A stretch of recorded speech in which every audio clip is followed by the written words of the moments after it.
this should be like a good point to begin with. And I'm sure many of you by now have already tried like much of the different options, but I like on purpose did not go through each and every option because this is something that is so individual. And in this case, I want to show you two options that are very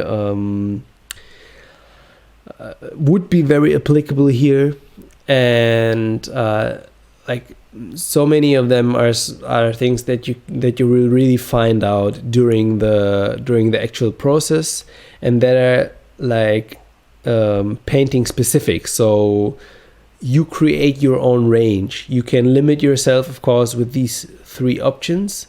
However, you don't. I would say personally, it's art, and there are billions of possibilities.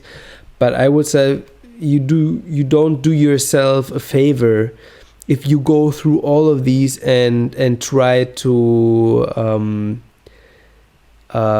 study like and try to create brushes with all different settings.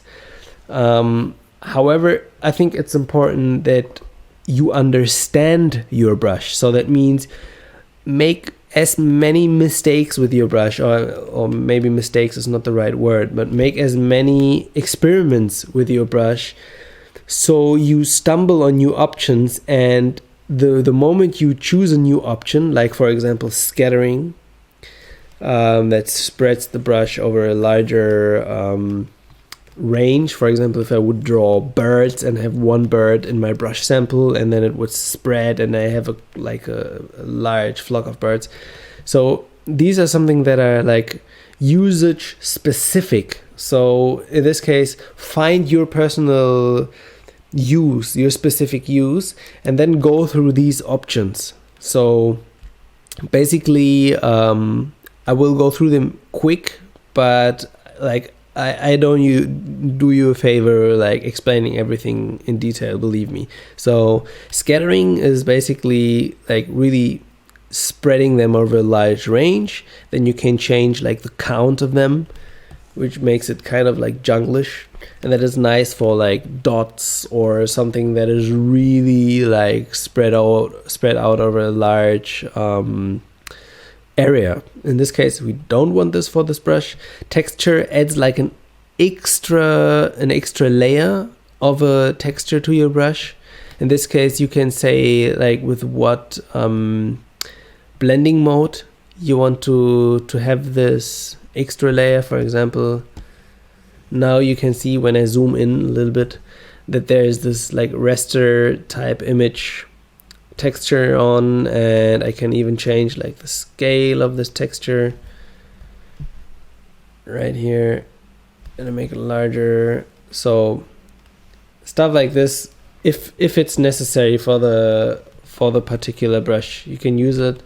Otherwise, I would really recommend to understand the very basic functions, really understand them, stick to certain functions, understand them, and from there on you work your way forward. Because even though I explain you, for example, now how the flow jitter works, or the shape dynamics and the rotation, that doesn't mean you understand them, because you didn't like of course if you're advanced, it's a much different scenario. But if you're just beginning, it means you need at least you need a certain amount of time which you use a brush, and then you start like basically time travel back and understand how the whole selection here affected your whole workflow. So that's why I'm saying just work along. In most cases, follow the steps, and later on many things will unfold and make sense, or give you a different perspective. So yeah, the dual brush is something that is super interesting. I use it quite often. It is something that basically masks your brush. So I go through it very quick. In this case, it's a multiply that I use. I can basically mask like all these plans that I create now in a much more simple brush, as you can see. So the brush behaves as normal. Let me just make a little demonstration here, like this, and now I turn it off. Oops. So you can see it's basically the same thing when I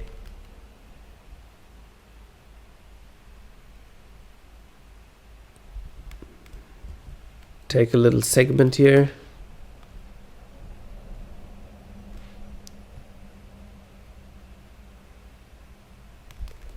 And cut it out. We can see it's the same thing that happened. It's just like masked from another brush, and with this thing you can do like very interesting stuff. But as I said, you need to be able to kind of look a little bit. You have to look into the future a little bit, I would say. So it's like that. Now, a very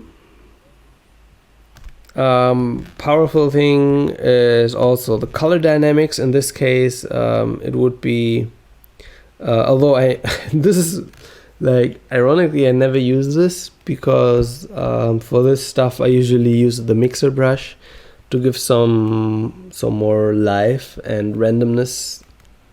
It really depends on your situation. In this case, you can see that the actual color dynamics work alongside the color that you selected.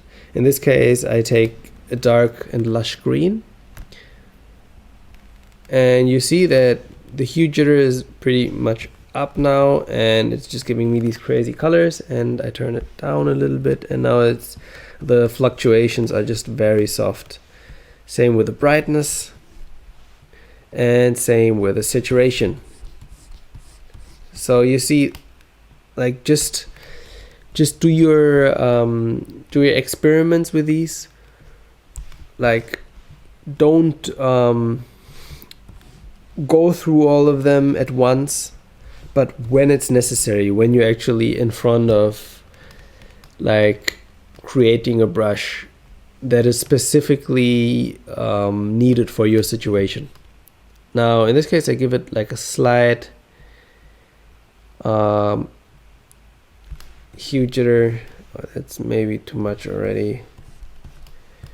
And tiny bit of brightness, that should do it, because like we still want to be able to select our own colors and do some direction on our own colors. And we can already see how our own colors are getting thrown off a lot here, so we just tame that a little bit more, pull it back more, so that's better.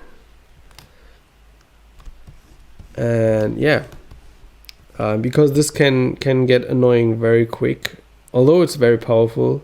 But it's good to have a balance there. And remember that when you're painting, you become very intentional. So you really know what you want and what you want to create. So the tool becomes very important.